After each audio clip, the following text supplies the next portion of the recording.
Hey guys, Jesse here, and today I'm going to be taking a look at my completed Master Grade Gundam Verka. Now for those of you thinking to yourselves, I didn't see an unboxing video of this, how is it already built?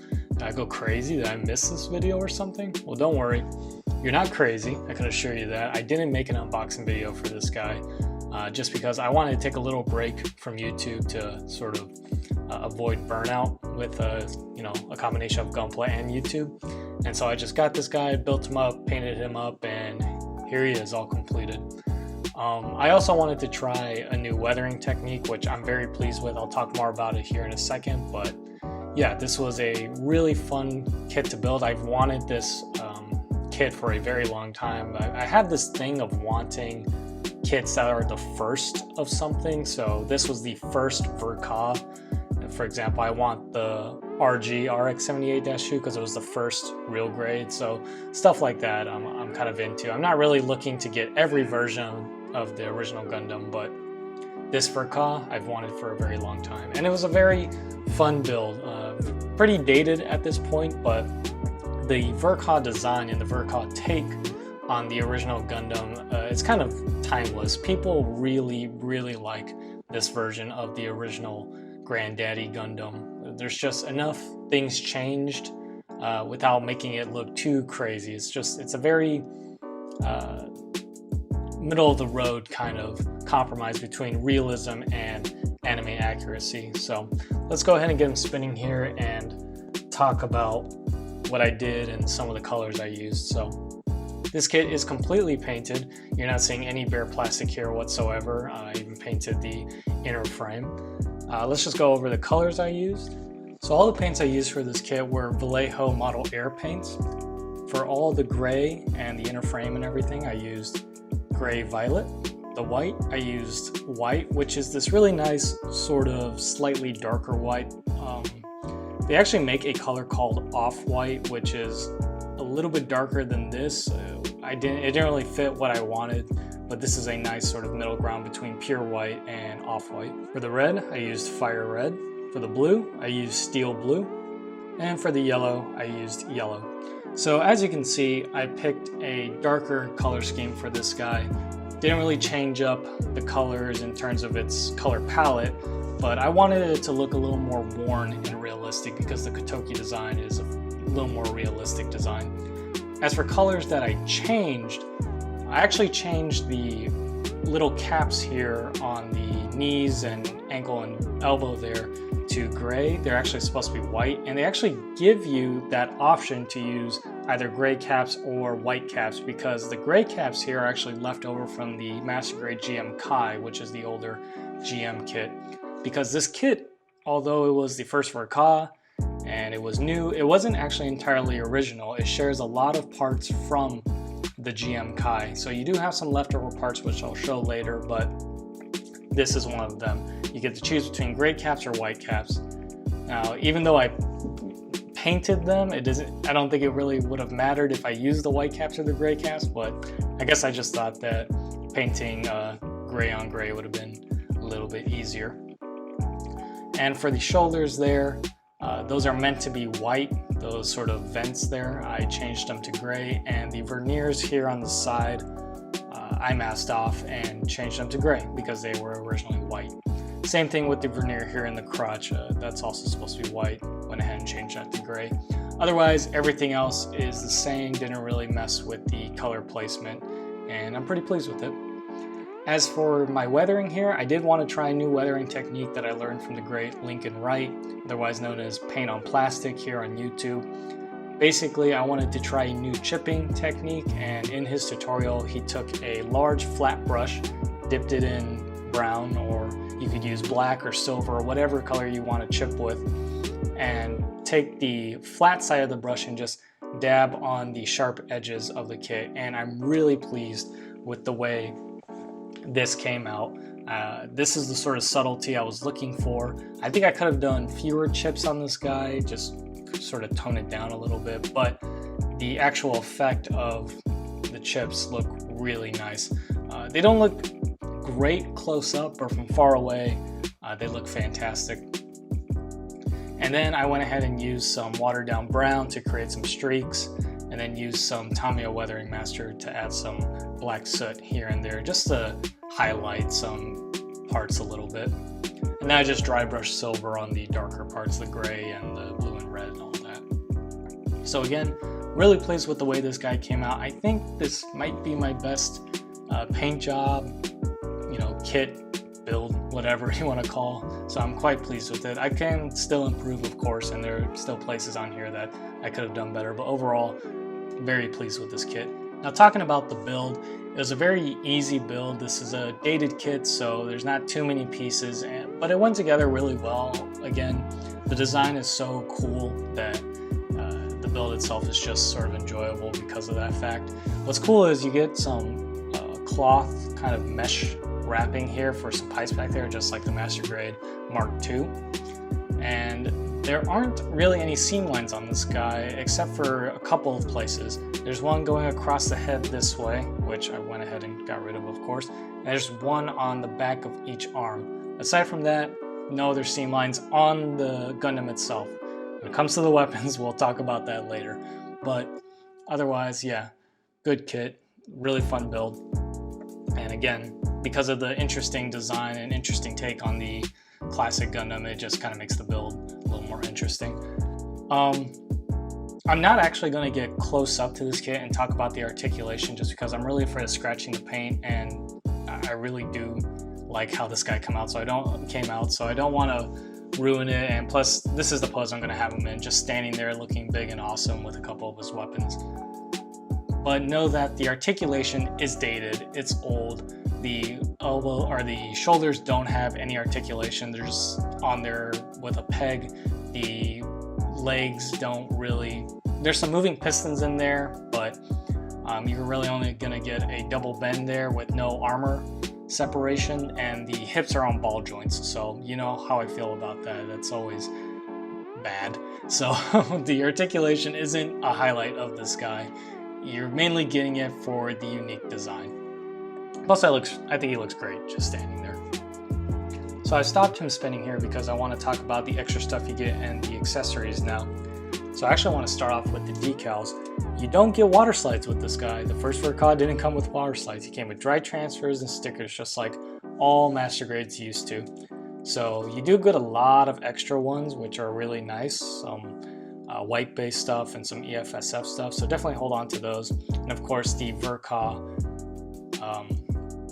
classic circle decals and stuff. I really love the decals on this guy. I wish I got the water slides, but they are kind of hard to find nowadays, so I just went ahead and went with these stickers and the dry transfers. I think they look all right on the kit, so no real problem there.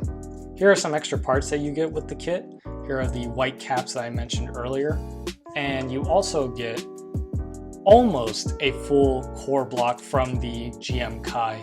It's slightly different than the core block that's actually in the kit, but you don't actually get all the parts for it. You're missing the, you're missing the poly caps for one that go in between them, but you're missing the little kind of thruster and the cap that goes on the bottom, which is a bit of a shame because I really wanted to cut this out and paint it up all nice to have it as a little display next to the kit, but without that cap piece, it'll look pretty ugly. You also get the face for the original GM, a couple of circular parts here, and this little weapon holder for when the GM Kai splits its rifle, it can actually store it in the shield, but it's pretty useless. It's absolutely useless on this kit.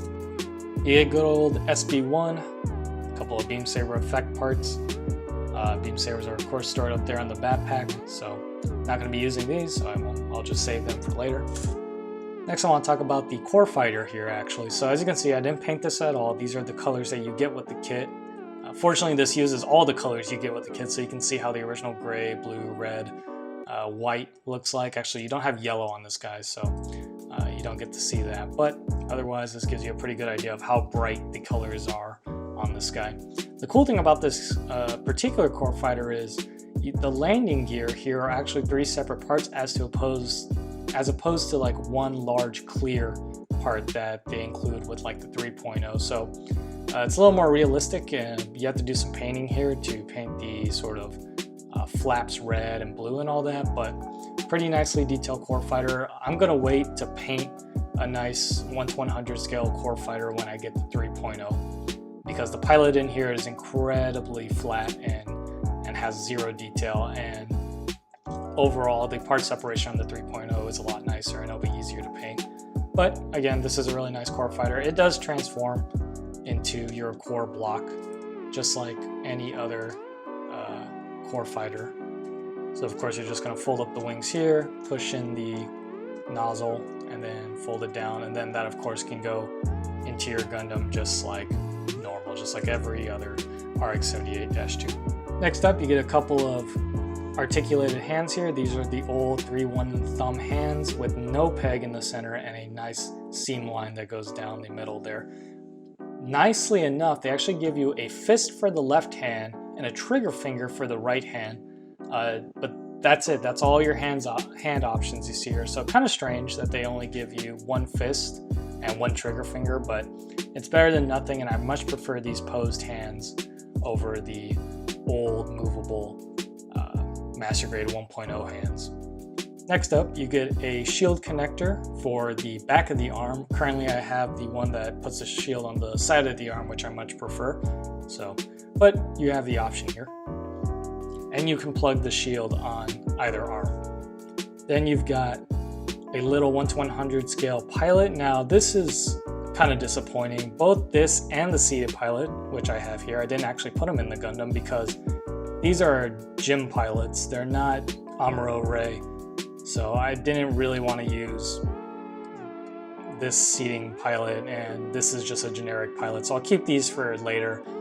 I'll just have this guy without a pilot. That's perfectly fine with me, because when I open the cockpit here, it's going to scratch the paint for sure. So I won't be opening the cockpit ever. So I'm perfectly fine with leaving out my seated pilots. Next up is the shield. Now, you notice something missing here? This is a classic Gundam RX-78-2 shield, and there's something pretty big and obvious missing from this shield. That's right, it doesn't have a handle. No, it doesn't have the big yellow cross on it. I didn't even notice this until someone on Instagram pointed it out to me and said, yeah, there's no yellow cross. So pretty interesting choice there to omit that pretty classic design. Also, yeah, it doesn't have a handle, so it just plugs right onto that adapter, which is also a little strange. I kind of wish it did have a handle, would have made it a little more realistic, but pretty nice shield. It's nothing super special except for the fact that it's missing that yellow cross. But the decals on this are really cool. You get a really nice big white base dry transfer there, as well as this little sort of designation dry transfer, so super cool. You also get a clear piece there in the blast shield. There's no sliding up mechanism like in the 2.0, but otherwise, yeah, nice shield. Next up is the beam rifle. It's a bit different, kind of cool take on the beam rifle. It has this little dangly chain thing, and the proportions are a bit different. The clear pieces on the beam rifle and on the bazooka just come in plain clear, and there's no stickers. So if you want it in yellow, you're gonna have to paint it with some clear yellow like I did here. I actually put some chrome behind the clear piece in order to make it shine better, and it came out really nice. And of course I did some detail painting here on the rivets and stuff. This color actually is just the color of the primer that I used. I wanted it to be different than the inner frame, and the primer was just the perfect gray, so I just stuck with it. Now this is just two parts sandwiched together around this handle and this barrel piece. So you've got a nice beautiful seam line going all the way around the whole rifle, which is a lot of fun to clean up. But hey, again, it's an older kit. And again, this will just go into that trigger finger right there, and it holds it really nicely. Then last but not least is the bazooka, and I'm actually really proud of this bazooka because this entire thing comes gray and in two pieces essentially. It basically has a seam line running all the way down the barrel, around here, around that, all the way around the handle, back over here, and down the barrel. So I got rid of that seam line, of course. That was the first Call of Duty I had to do. And then I had to do a masking to get this gray, that off-white, and this gray. Did some detail painting on the bars there, which are actually supposed to be white, but I wanted to do silver. And of course had to paint the lens, and did my nice little weathering, painted some black inside the barrel. And I really like the decals on this bazooka. These really big information decals are actually really cool. I don't know, that just looks very unique. And so yeah, I'm getting really proud about this bazooka. Unfortunately, it can't be held by that trigger hand. It has to be held by one of the movable hands.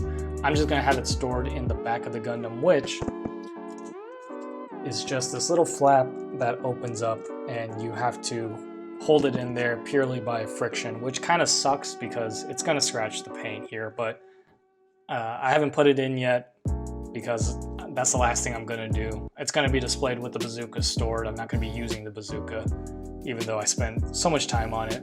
It'll have to sit behind the Gundam because I really don't want to use these hands, and there's nowhere to store the beam rifle. So, but otherwise, cool take on the bazooka. These little like things aren't on the original design. Some of the proportions are different, and I think the way these bars are a little bit different. So same thing with this scope. It doesn't go all the way around. It only stops at the top and the side here. So pretty neat. I really like this bazooka. I can't talk more about it, so I'll stop. As for my final thoughts on this guy, I love him, and of course I'm going to recommend him. If this version of the RX-78 is your favorite, or this design appeals to you, then just go ahead and get him. He's not really that hard to find. I did actually pick him up in Milwaukee at a hobby store, which that's pretty rare, finding him in a store, but online he's pretty easy to find, and he's pretty cheap as well. I got mine for about 35 bucks, so probably aim for that price. But otherwise, yeah, he's great. He's a little dated, I will admit. Don't buy this guy for the articulation unless you want to do some work on him, and you will have to do some seam line removal, and you'll probably want to do some detail painting because of the bars on his shoulder, and there's a lot of rivets and stuff here and there on the kit. So if you really want him to look good, I would spend some extra time with him, but otherwise he's a great kit. As for my paint job I did on him, I'm really pleased with it. This new chipping technique that I learned, I'm really pleased with, so I'm probably going to use this from now on when it comes to my subtle weathering builds. I can still improve on it, of course, but yeah, this guy was just really fun to build and really fun to paint. And you guys voted on the next build, which will be the Double Zeta Verka. I actually have the full armor Verka as well, so maybe I'll go on sort of a Verka building spree. But definitely the next build will be the Double Zeta Verka, and you will get an unboxing video for that, so don't worry about it. But that's it for me. I've got nothing else to say about this guy except that he will be going on my RX-78 shrine that I've got going on in my room, and he's going to be nice and happy up there and looking awesome. So I'll see you all next time. Bye bye.